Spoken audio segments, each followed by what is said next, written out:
Yo, what's going on, everybody? It is 1 p.m. here in New Vienna, Iowa. It's time for another live stream. Today is Thursday, December 22nd, 2022. Ooh, I put the wrong title. Well, I see it up here, but you probably see it down here in the description for today. I put it at 2012. That's clearly a typo. It's 2022, and today's going to be the last live stream of the year, guys.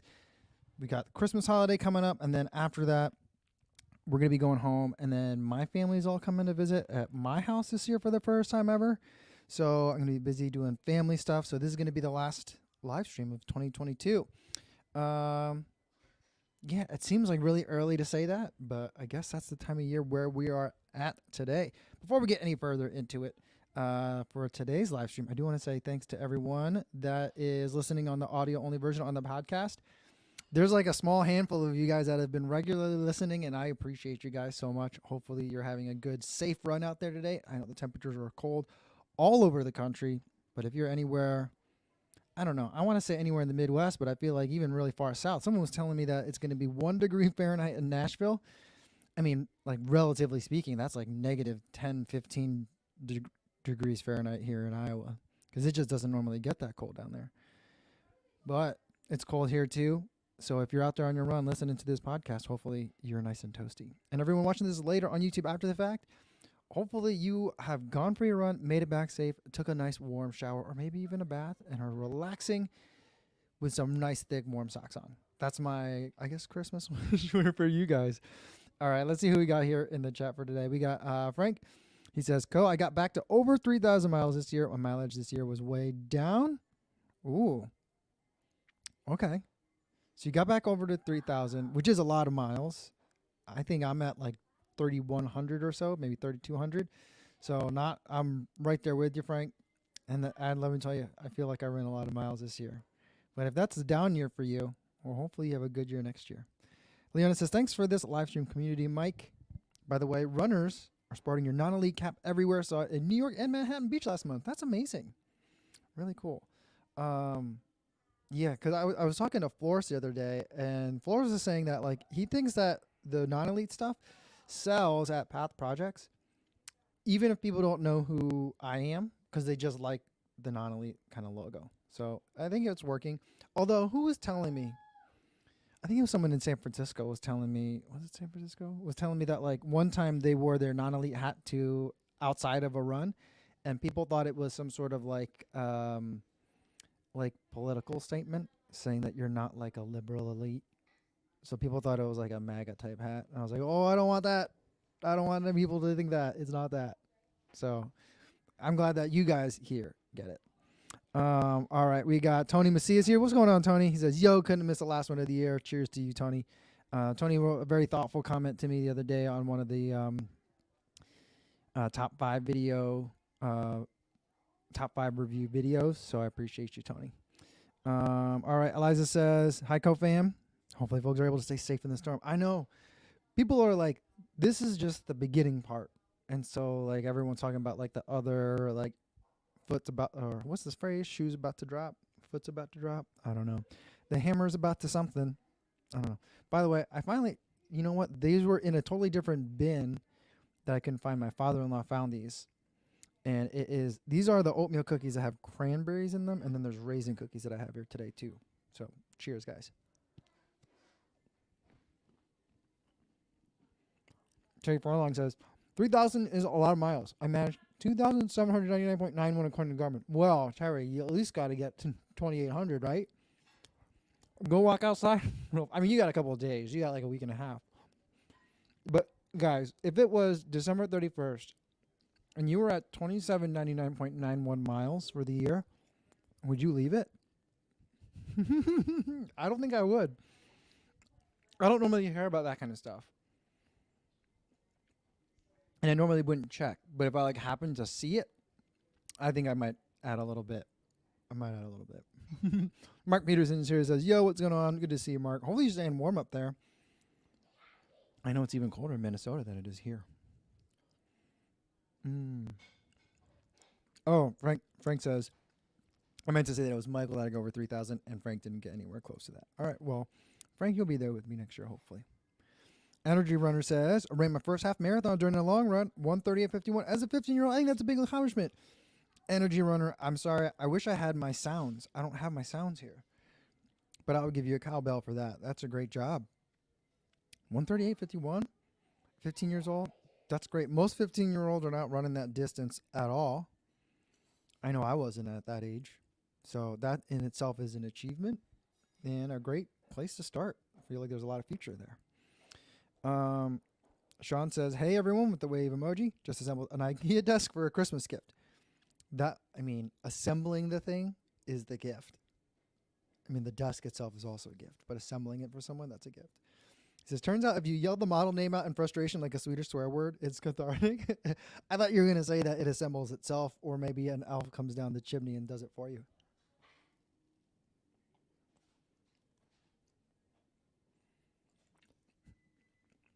I wish I knew the name of some IKEA desks that I could say and yell it out 3 times. Kyle Rajek says, yo, Go Fuzzy, Merry Christmas. Merry Christmas to you, Kyle. Lou says, yo, what's going on? Hi, Co. Happy holidays, Co. Fam. CV76 says, are there any of Grandma's cookies left? There's so many. These are not for the live stream. I just grabbed what Grandma had put out. Grandma used to work in retail for a big portion of her life. So she knows how to move product. It's amazing when the kids are at Grandma's house. Even my kids, who eat fruit pretty well, but like usually only at dinner. Sometimes I get them to eat it as a snack. But the way Grandma just leaves fruit and veggies out, kids just be like walking through the kitchen, grab a tangerine, and just eat it without any prompting. She set all these cookies out. She's making caramels and fudge right now. Those are going to be real good.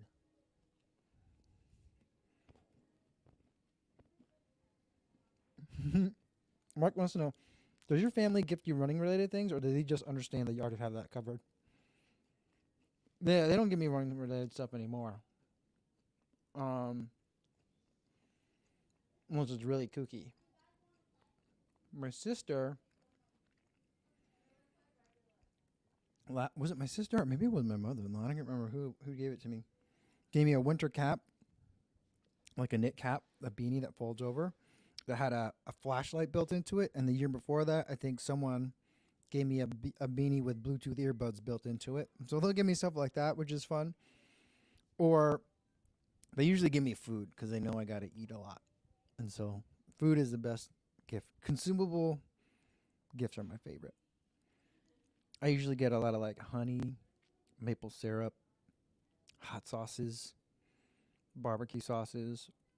No one gets me ranch dressing because they know I got that covered too. But if my sister could get me like is there such thing as like an artisan blue cheese dressing? I feel like that'd be a very New York thing to get, although she lives in Connecticut, but I think that would work. That could be it. Energy Runner says in Dallas, Texas, it's going to get as low as 8 degrees. That has me worried, man, because last year was Dallas really affected too? I know my friends in Austin, they had problems with, was that just last year? Who knows? I've lost track of time. But was last year the year when the power grid had all those problems? My friends that live in Austin, it snowed there and they were surprised, even though they're both from Michigan, so they're very familiar with snow, but they're not familiar with it in Austin. And they've been there for a little while now. And they were showing pictures of like they were collecting the snow and putting it in like sinks and tubs and stuff to melt for the water. And I was like, man. So I'm hoping that you guys in Texas make it through unscathed because I know it's going to be cold. Adam says that shoes are consumables. I do consider them a consumable because it's something, use them, run them if you got them. So I do like that. It's not going to stay around for a long time. Although the other thing that I like is for Christmas, getting Christmas decorations. I know it's kind of a weird gift because you get it after you need the decorations, but then you have it for next year. And so for me, I enjoy when I'm Christmas decorating, like getting the house ready. We usually do it a little bit before Thanksgiving, decorating the house with gifts that people gave me. So I feel kind of like that. Eliza says that ranch dressing equals American sauce. Do people call it that elsewhere? American sauce? That sounds pretty good. what? I mean, if you were like, for the Americans that are in the chat, if I said that, dude, guys, I just went to, I'd say I was just in Brussels and they had this thing that they served called American sauce. What would you think that that sauce would be? I would think that it'd be barbecue, like a tangy ketchup, but I'd also be pretty happy if it were ranch. Blue cheese dressing, I think, is a little bit more obscure, but I think it'd probably be, I would guess you were talking about barbecue sauce, but I could see it being ranch. Martha says Cheese Whiz is literally American cheese sauce. That's true. I do love a good cheese sauce. I just feel like in the 80s and 90s, cheese had such a proliferation in terms of product types. In the 80s and 90s, we got, isn't that when the squeeze cans of cheese came out? That wasn't 70s, right? That was 80s. And then we also had a Cheese Whiz. It came in a jar and you microwaved it. And then we also had cheese that came in cans. The cans, like they sell them in like the potato chip aisle. You take off the plastic top and then there's like a foil thing that you open like tuna fish. And then there was cheese sauce in it. Sometimes there's bean dip inside. But now they sell cheese in those metal tins that don't need to be refrigerated until you open it. I mean, there's just so many kinds of cheese products in the U.S. I'm guessing they don't have that in Europe. That'd be my guess. Daz Darren 99 says, in Europe they dip French fries in mayo, which seems odd, but I really feel like that's basically like French fries with ranch dressing, which I do from time to time. CV6, well, there's freedom. Is there a such thing as freedom sauce? I feel like freedom sauce should be like either free. You know what freedom sauce should be? Have you ever seen, like, I've never had it, but apparently there was a place in, I think it's Texas, that does chicken with a white barbecue sauce. I'm not sure how that's not just ranch dressing, but they swear it's different. I bet you that'd be it. And Tony says freedom fries. You can have freedom fries with freedom sauce. If you're having freedom fries, is the sauce on it still just ketchup, or do you just call the ketchup do you call the ketchup freedom sauce at that point?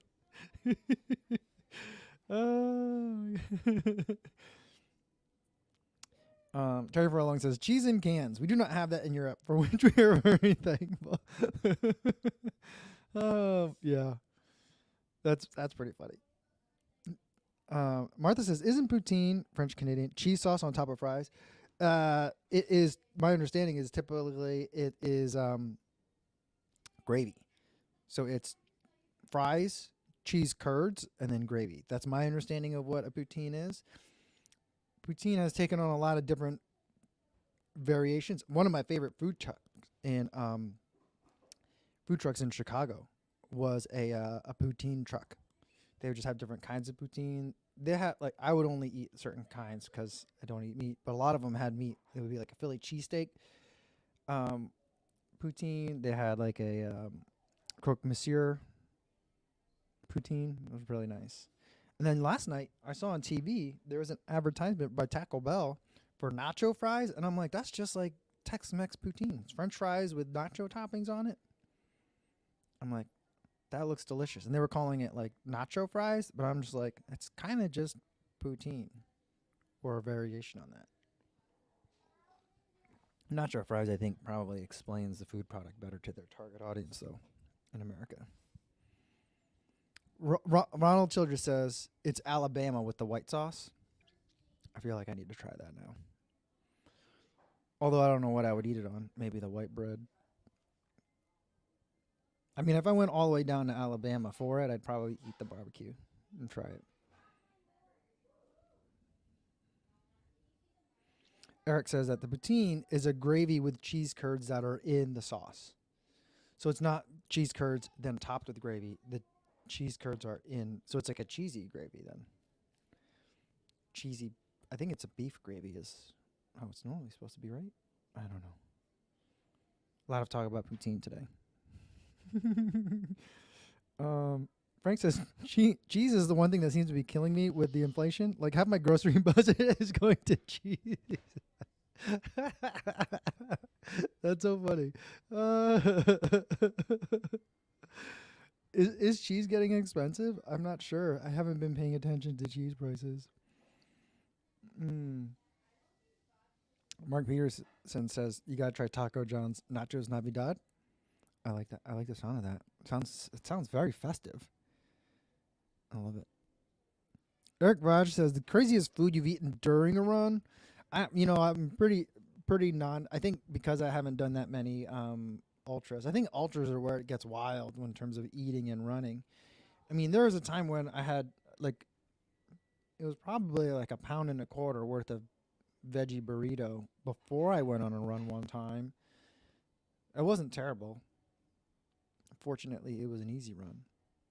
But I think the craziest thing I've had during a run is Chicago Marathon. I took a shot of Malort. That was not bad at first, and then it was just like I started running more, and then I had this like Malort or wormwood aftertaste. It just felt like I had drank like wood varnish, and now I have to run with that for a couple of miles at like mile 22 of a marathon. That was not a great idea. It was a good idea, but it was not without its side effects, you know? Energy Runner says cheese might need to be on some of y'all's Christmas list. Cheese would be a good one. It's consumable. You eat it. You eat the cheese. Yeah. Oh, Mark is not endorsing the Nachos Navidad. He's just letting us know about it. I appreciate that.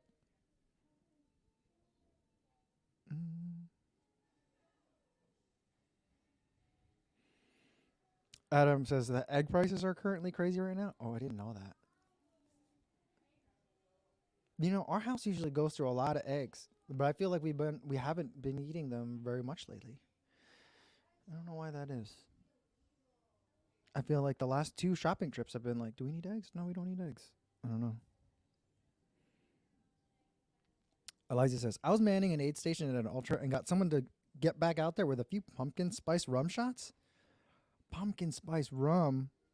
Did you chase him away with the pumpkin spice rum? I don't know. I think I would probably like that actually. Now that I'm thinking about it, I don't think that'd be that bad. I usually don't like too many pumpkin things, but I would try that.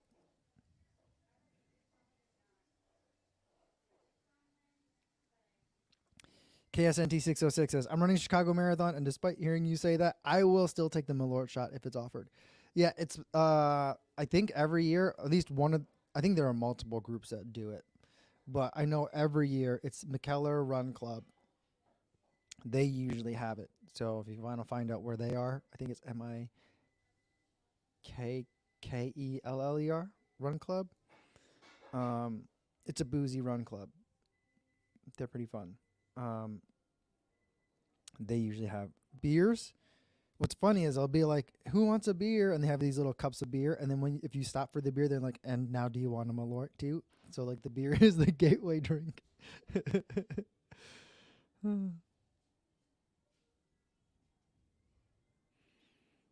Dominic says it sounds like the vegan diet is somewhat inflation proof.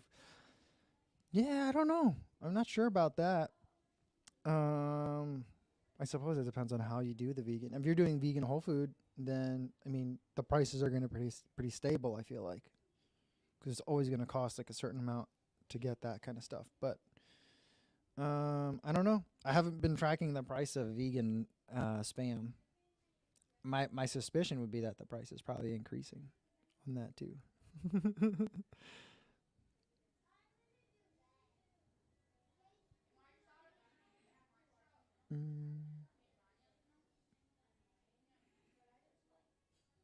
Eric says, "Yeah, the Chicago handshake is tradition is an old style with the Malort.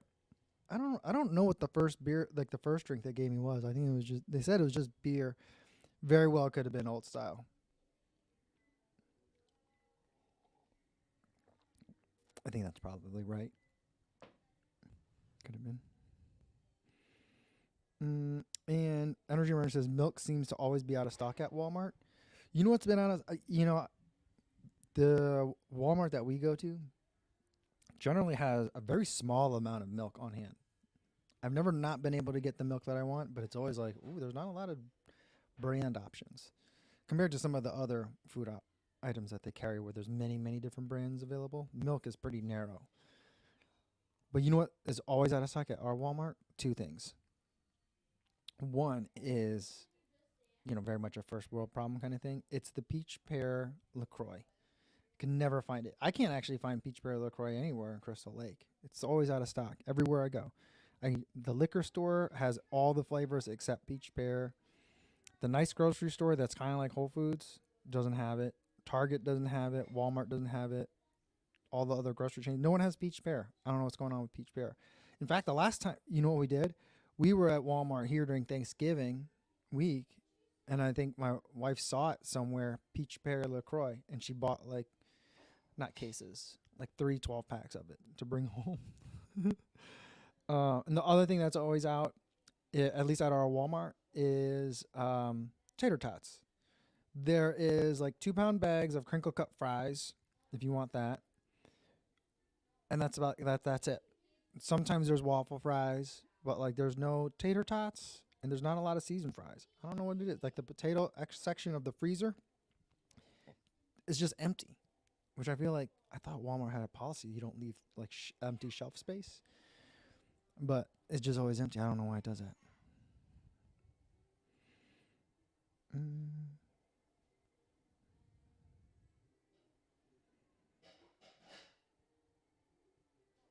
All right, you guys got some funny stuff going on here. Frank says, vegan diet is by far the cheapest if you don't buy the processed stuff. I think in the long run, yeah, it would be. Up front, it feels expensive to have to be buying all the produce. But if you know how to cook it and you're eating it all and not having food waste, or even if you're probably having a little food waste. Yeah, because you're not, a lot of the proteins are expensive. Eliza says, I remember grabbing a cup of pickle juice at an aid station thinking it was Gatorade. Ended up barfing it up. I would do that just because of the flavor surprise. Anytime you're surprised by a flavor, it's just instantly.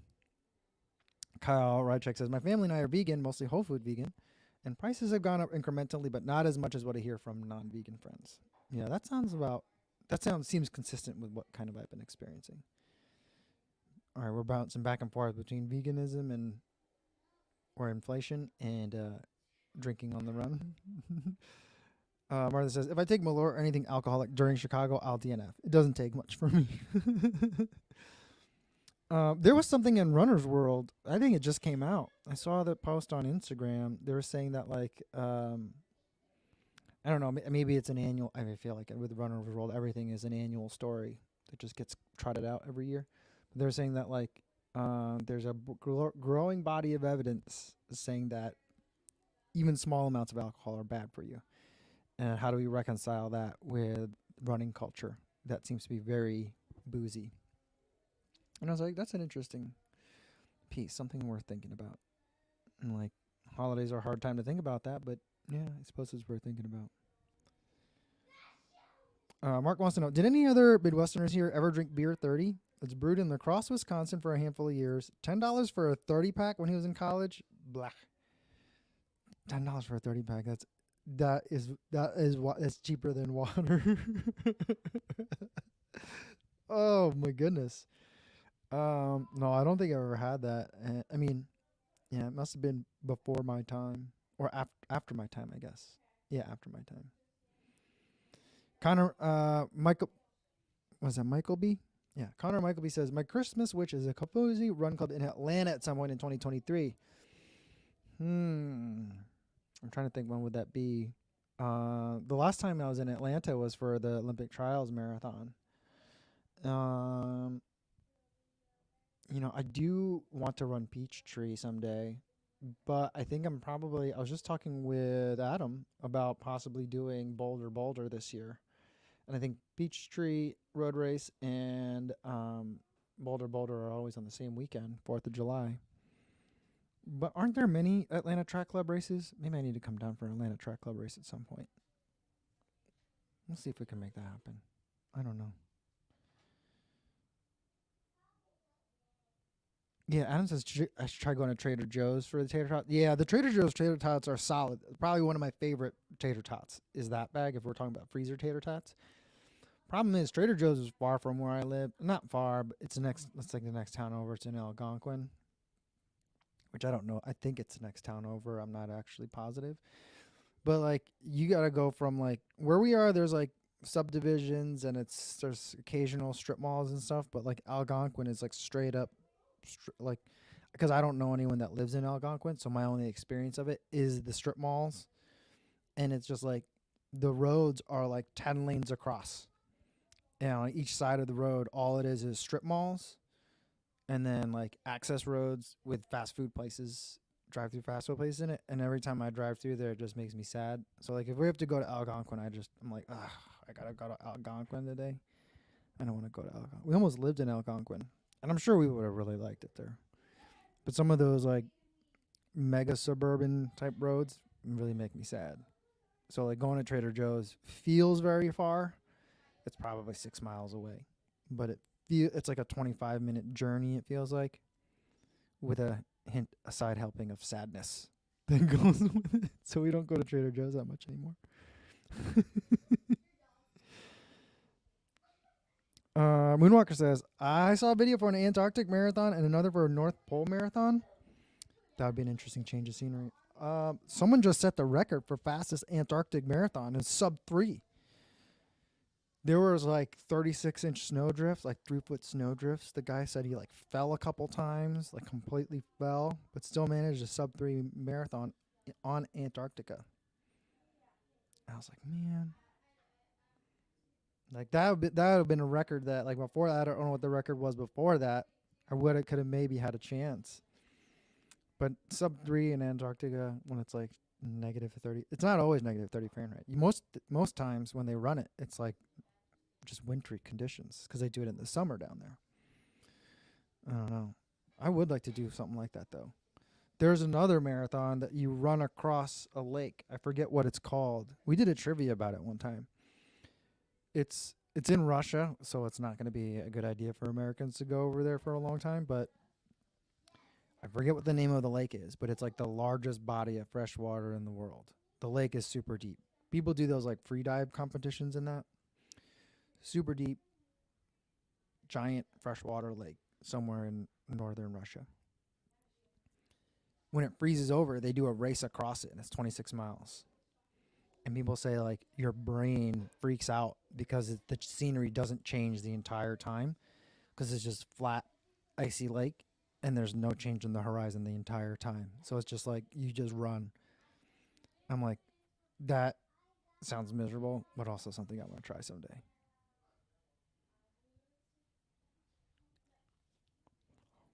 These are the raisin cookies my mother-in-law made, and they're not oatmeal, and they're very soft. It's almost like eating a raisin muffin. Like the top of a muffin, they're so soft. I don't know how she does it. But it's really good.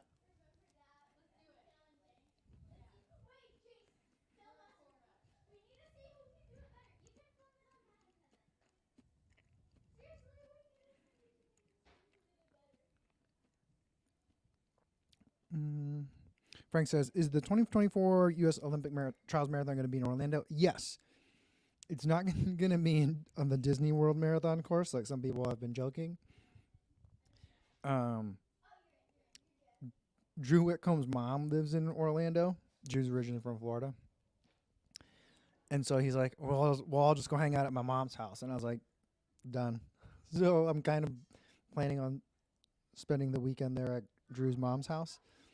But so Drew's familiar with the area. And I listened to an interview with, what is it? Runner's Space or something like that? No, Track Shack. Track Shack is the name of the group. It's a running store or a chain of running stores in the area that also does a lot of running events. They're one of the main people helping put it on. And they talked about where the course is going to be. They didn't lay out the course yet, but they have like ideas. And so I'm going to try to think about booking a hotel like as soon as I can. Usually that kind of stuff, it has to be like a year out. So like in a couple months, I'll try to book a hotel. I think it's going to be really, really flat. But the weather should be good. It's like second weekend in February or something like that. Oh, Adam says go to TJ's for the LaCroix. We might have to do that. I don't know. I don't think we've bought peach pear since we've been there. They're probably out too. I don't know what it is, but Connor says there are a few Atlanta Run Club races throughout the year. The marathon is in February and a 10er in October. Come down for the peach tree. It's a fun day. Yeah, here's the only thing about running in Atlanta. It's so hilly there. I mean, it's just so hilly. And I just don't like hills. Well, I don't like racing on hills. I don't mind hills to run on, but racing on hills is always so daunting. But I think it's just such an iconic race. It's one of those that, like, I feel like you gotta do it if you can.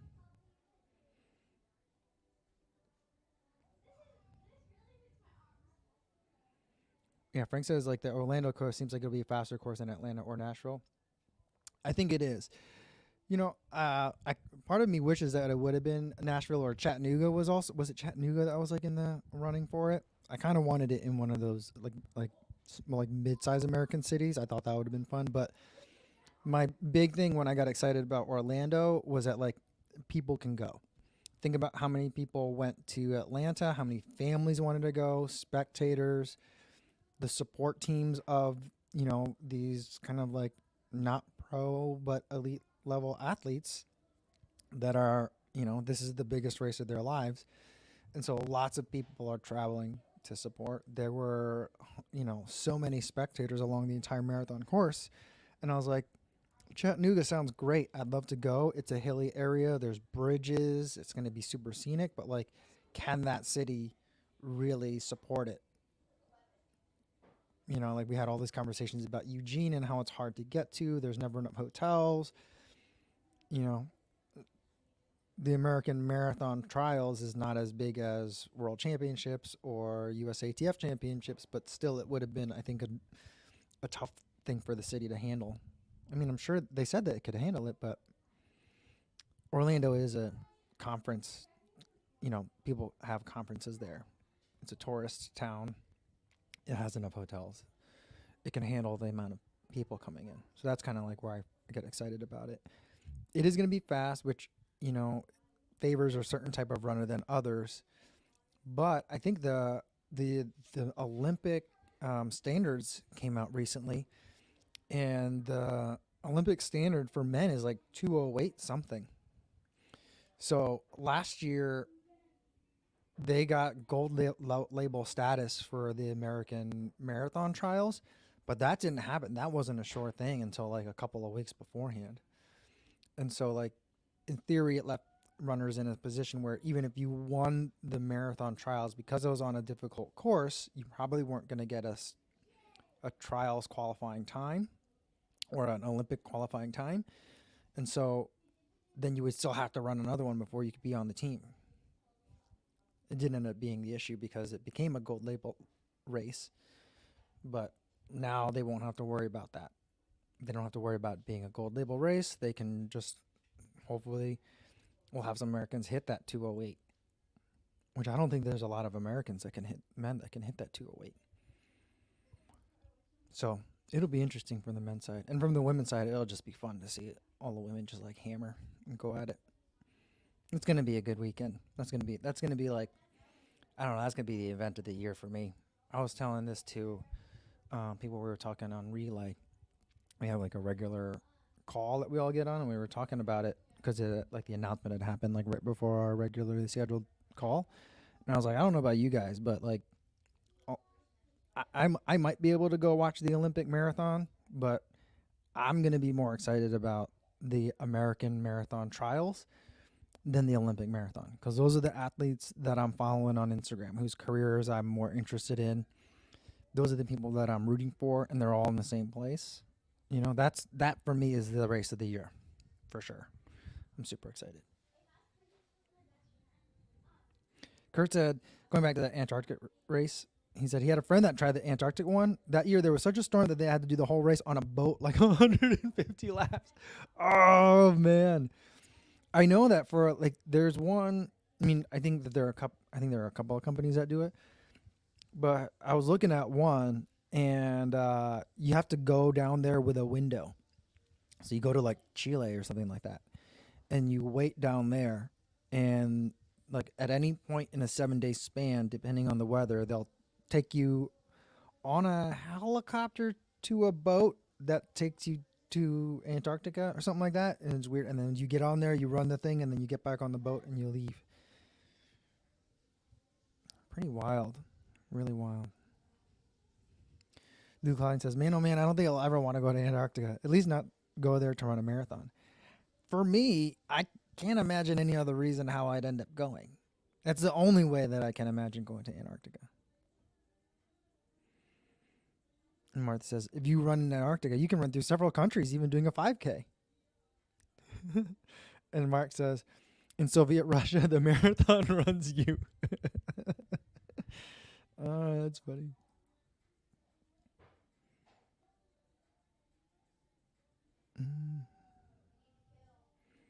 Steve says, just swinging by to say Merry Christmas and Happy New Year to all of you. I'm off to have an argument with my family. I mean, play Monopoly. Oh, that's nice. Oh, Lake Baikal. That's the one that I'm talking about. Dominic Smirnowski. Lake Baikal. That's it. It's a giant freshwater lake. I think there's a marathon run that runs across it when it freezes in the winter, if I'm not mistaken. Martha says, my niece did geological work doing ice core samples in Antarctica and had to wait days to fly the crossing. If you take the boat, it's a bar fest, at least in one direction. Oh, boy. I get motion sick on a set of swings. That would not be good for me. Melanie Flavin says, the hotels are not taking reservations for Olympic trials yet. I tried getting a VRBO instead. Ooh, that's a good idea. Maybe I should do that. Maybe I should get a VRBO and make a YouTube house. Or make a Cozy Rub Club house. I don't know. Maybe I should get a VRBO. I really like hotels, though. I don't like having to deal with like the checkout procedures at VRBOs and Airbnbs. My mother-in-law, they've been doing a VRBO or Airbnb. I don't know which one they did for when they go to Florida, and it works out well for them. Whenever I travel with my running buddy, he always does the Airbnb. He loves to do that, and he takes care of it. I mean, I help out with the checkout procedure, but he figures it all out. I don't know. That's an interesting idea. Can you book them this far out, though?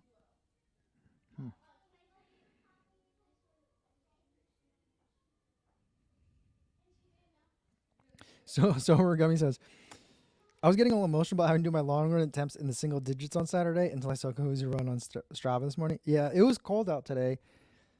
It was -4 degrees Fahrenheit. Feels like -21 or something like that. I normally don't count the feels like. But the winds were cold. And I did 5 miles, like 5.25 miles. I don't think I could do much more than that. If it weren't windy, I could, but that wind just so biting. There were times where I was like, at a mile in, I was like, oh, I think I should turn around. At 2 miles in, I was like, I think I should turn around. And at 2.5 miles in, I was like, well, I'm halfway. Might as well finish. And at that point, the wind changed, or I turned, so the wind changed, and I was at my back, so it was good. Terry says, why are the trials flat when Paris is a bit hilly? It's a good question, and I think it has more to do with the fact that I don't think that there is a lot of competition for hosting the marathon trials. Apparently, it's just a big, giant hot potato. LA did it. They lost a bunch of money. New York did it. New York lost a bunch of money. Atlanta did it. Atlanta lost a bunch of money. So everyone that's been putting it on, the host organization is losing money, a lot of money on it. And so there weren't a lot of bidders. And as far as I knew, it was like Chattanooga and Orlando were the only two that were bidding on it. And I don't know why they, like, one, I don't think the Paris course was announced before the decision was made for Orlando versus Chattanooga. I may be remembering the dates wrong, but I feel like they were really close together. So, like, by the time, like, Orlando had made that, USATF made the decision, but not yet announced it, it was probably before Paris had released what their marathon course was going to be. But I'm also assuming that USATF probably had some, not that USATF had inside knowledge, but I'm saying like the relevant track federations probably had an idea of what the Paris course was going to be like. So like in my mind, I figured it was going to be Chattanooga because it is a hilly area, and it would be a very challenging course. But I'm also wondering if, and I think I mentioned this before on a different podcast, if again, not in addition to like the making it so that more runners could hit the Olympic marathon standard at the trials, but also I think it's just more I mean, I think it's better for American, more relevant on the men's side than the women, to come in with fast times leading into the marathon rather than like, yeah, they made it in because they got the standard somewhere else, and then they won the American marathon trials in 2:14. Like that's not super confidence inspiring heading into the Olympic marathon.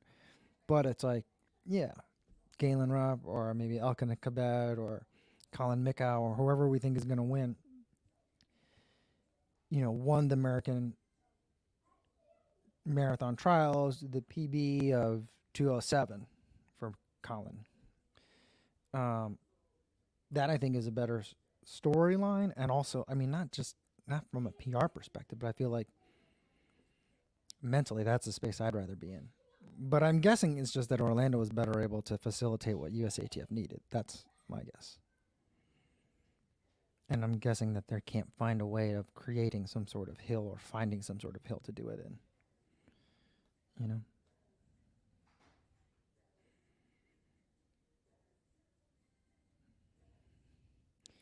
Martha says, it makes sense that hosting the Olympic trials isn't profitable. They have the expenses of a big race, but not particularly drawing enough spectators. Yeah, I think it's because there isn't a way to like monetize the spectating, really.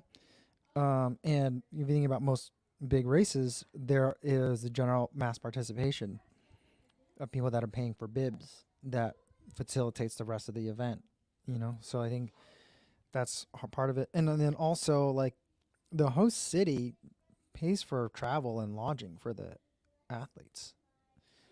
And so in Atlanta particularly, when so many women hit the standard, I don't think it's always that way, but Atlanta had made that as part of their bid package, that they were going to pay for the travel, if I'm remembering the history correctly. And so then all of a sudden, like 500 women hit the standard, and they were like, okay, we'll still pay for 500 women. And that's why the times also got tightened so much more, I think. But, or part of the reason. So there's a lot of that. And there's just a lot of expenses, and it's not coming back on the city. Now, it's not just that like Atlanta Track Club ate all the expenses. Like the city is kicking in quite a bit because they realize it's good for the prestige of the city, and also in the more immediate sense, the tourism dollars, the travel dollars that get spent in the city as a whole outside of just the race. And so maybe Orlando was willing to kick in more than Chattanooga was able to. I don't know. I'm not privy to that, and I think that's kind of a lot of reasons why Orlando made sense.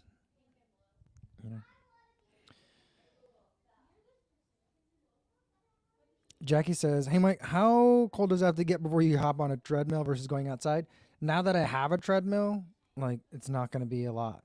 It's going to be pretty easy. But there's no treadmill here that's available to me. And I mean, I guess I could have driven somewhere. There's a gym that's nearby that I could do like a daily pass to. And I've done that on a handful of times. But I think tomorrow is going to be even colder than today. And I think I'm just going to not run tomorrow. I mean, I'd love to do a long run. I'd love to do a workout, but I just don't think it's going to be happening. So for me, I'd really start thinking about it though. If it's like in the teens Fahrenheit for me, like if it's in the 20s, I think I can still do a workout. I don't know that I'd want to do like an 18-mile run in 20 degrees, but I could do a workout. But like when it gets in like in the teens, or even in the single digits, I really try to limit it to like 90 minutes max. But like today I was out there for 45 minutes, 50 minutes. And that's about as long as I'd like to be out there. So, I mean, it depends on what I really need to get done. But yeah, now that I own a treadmill, it's going to be pretty low. Just whenever I feel like it, I'll just switch over. I I don't have like a huge hang up over it. I just didn't have a treadmill before, or I have access to one. Yeah, Connor Michael B says, what if they monetized through a common race for spectators on the course either before or after? I mean, I think that's the way to do it. You know, find some sort of way of like just giving people an experience where you can get like 5,000 people the chance to pay a couple bucks, you know, and get to do something. I just feel like it makes a lot of sense, and I think that people wouldn't see it as like a money grab, you know, like especially think about like people that are going to watch their friends compete. They're probably a lot of them are. Some of them will be family that might not be runners, but a lot of them will be runners, and they might want to like they might be super excited, adrenaline's happening, and they might want to throw down on a 5K or a 10K. You know, maybe it's the day before, or maybe it's the day of in the morning before I don't know, but I think well, my guess is we'll probably start seeing that.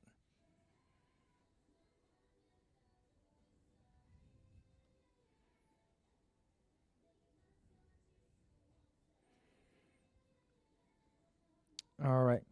You know what, guys? I think that's going to be a good place to leave it for today. And I suppose I should say something. This is the last live stream of 2022. Guys, it's been an incredible year. Thanks, everyone, so much for tuning in regularly. It's lovely to get new people in here, but I also really enjoy and look forward to seeing all the regulars in the chat every day. It's been a fantastic experience. I hope you guys all have good holidays. Hope you guys stay safe out there, whether you're traveling or just running or whatever it is. And I can't wait to see you guys again in the new year. I'm not sure if it'll be like January 2nd. It won't be the 1st. It will be sometime 2nd or 3rd, somewhere in that space.